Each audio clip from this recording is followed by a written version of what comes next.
ঘন্টা আমাদের কি ক্লাস আছে?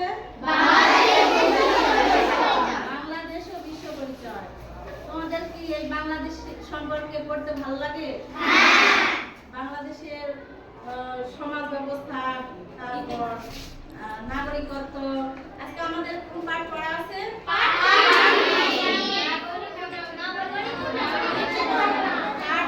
নাগরিক ও নাগরিকত্বের ধারণা। তাহলে আমরা বাসায় কি সবাই পড়েছো?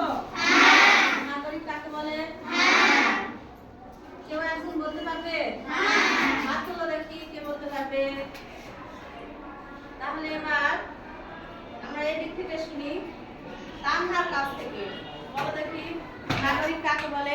রাষ্ট্রে স্থায়ীভাবে বসবাসকারী ব্যক্তিকে নাগরিক বলে। পূর্বে নগরে বসবাসকারীকে নাগরিক বলা হতো। তখন ছোট ছোট নগরকে কেন্দ্র করে গঠিত হতো রাষ্ট্র। রাষ্ট্রের অধিবাসীরা নাগরিক হিসেবে গণ্য হতো। খুব সুন্দর। তাহলে আমরা নাগরিক কাকে বলে এটা জেনে গেছি, তাই না? বর্তমানে নাগরিক ও নাগরিকত্বের ধারণা বদলে গেছে। এখন রাষ্ট্রের সদস্য হিসেবে যে কোনো ব্যক্তি নাগরিক হিসেবে বিবেচিত হতে পারে।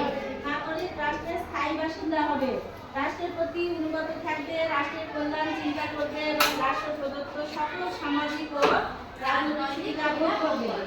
অর্থাৎ একজন নাগরিক একদিকে যেমন রয়েছে সামাজিক ও রাজনৈতিক অধিকার, অন্যদিকে তেমনি রয়েছে রাষ্ট্রের প্রতি তার দায়িত্ব ও কর্তব্য। তাহলে আমরা এবার চলে আসি নাগরিকের কয়টি বৈশিষ্ট্য? চারটি। তাহলে কে কে বলতে পারবে? একটু হাত তুলে দেখি। এবার আমাদের তাহলে ফাহমিদাকে বেছে নিই, আমাদের ষষ্ঠ শ্রেণীর শিক্ষার্থী ফাহমিদা আক্তার নাগরিকের চারটি বৈশিষ্ট্য সম্পর্কে শিক্ষার্থীদের ধারণা দিচ্ছে। নাগরিকের চারটি বৈশিষ্ট্য।